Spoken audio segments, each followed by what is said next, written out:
Praise the Lord, கர்த்தருக்கு ஸ்தோத்திரம். இன்று கர்த்தர் நம்மோடு பேச விரும்புகிற வார்த்தை பரிசுத்த ஆவியின் முத்திரை. ஆமென். இந்த உலகத்துல ஒரு ஆர்டர் பாஸ் பண்ணணும்னா, கவர்மெண்ட் ஆர்டர் ஜியோ பாஸ் பண்ணணும்னா அதுக்கு ஒரு சீல் தேவைப்படுது. ஒரு இன்ஸ்டிடியூஷன் நிறுவனம் எதுக்கா இருந்தாலும் ஒரு முத்திரை இருக்குங்க. அதே போலதான் பரலோக ராஜ்யத்தின் முத்திரை தான் பரிசுத்த ஆவியானவர். வசனம் என்ன சொல்றதுன்னா, நீங்கள் மீட்கப்படும் நாளுக்கென்று முத்திரையாய் பெறப்பட்ட பரிசுத்த ஆவியானவர் துக்கப்படுத்தாதிருங்கள். பழைய பாட்டு காலத்துல பரிசுத்த ஆவியானவர் குறிப்பிட்ட ஆளுக்கு மேல வந்து அது கிரியை செய்து முடித்து விட்டு திரும்பி போயிடுவாரு.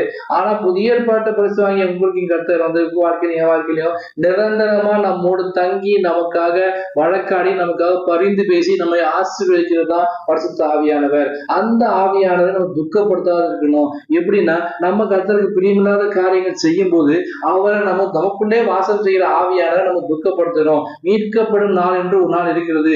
இயேசு கிறிஸ்துவின் வருகை, அவர் வருகைக்கென்று நம்ம இருக்கும் வருகையில காணப்படணும்னா நமக்கு பரிசுத்த ஆவியான முத்திரை நிச்சயமா வேணும். அநேக பேர் பரிசுத்த ஆவியான அபிஷேகத்தை குறித்து எந்த விதமான ஒரு ஞானம் இல்லாம ஞானஸ்தானம் பெற்ற எல்லாருமே நிச்சயமா பரிசுத்த அபிஷேகத்தை பெற்றுக்கொள்ள வேண்டும். யோவான் சொல்றாரு, நானும் ஜலத்தினால் ஞானஸ்தானம் கொடுக்கிறேன், எனக்கு பின் வருகிறவர் இயேசு கிறிஸ்து என்ன கொடுப்பாராம், பரிசுத்த ஆவியினாலும் அக்கினியாலும் ஞானஸ்தானம் கொடுப்பாரு.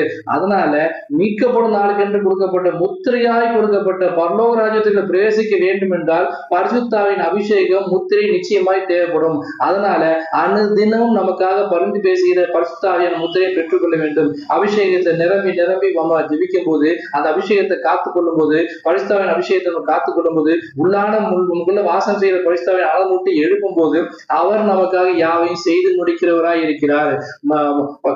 புத்தி இல்லாத கண்ணிகளை போல நம்ம அபிஷேகத்தை இழந்து விடாதபடிக்கு கர்த்தரோட வழிகளை காணப்படாமல் இருக்கக்கூடாதுன்னா ஒரே விஷயம், பரிசுத்த ஆவியானவரை நம்ம பெற்றுக்கொள்ள வேண்டும், அவரை காத்துக்கொள்ள வேண்டும், அவருக்குள் வளர வேண்டும். அந்த முத்திரையை பெற்றிருந்தா மட்டும்தான் பரலோக ராஜ்யத்தில் பிரவேசிக்க முடியும். அதனால பரிசுத்த ஆவியின் அபிஷேகத்தை பெற்றுக்கொண்டு அந்நிய பாஷை வரத்தோட கர்த்தர் சமூகத்தை அனுதினம் ஜெபித்து துதித்து ஆராதித்த சமூகத்தை காத்தீங்கன்னா கர்த்தர் நிச்சயமா உங்களுக்கு விடுதலை தருவாரு.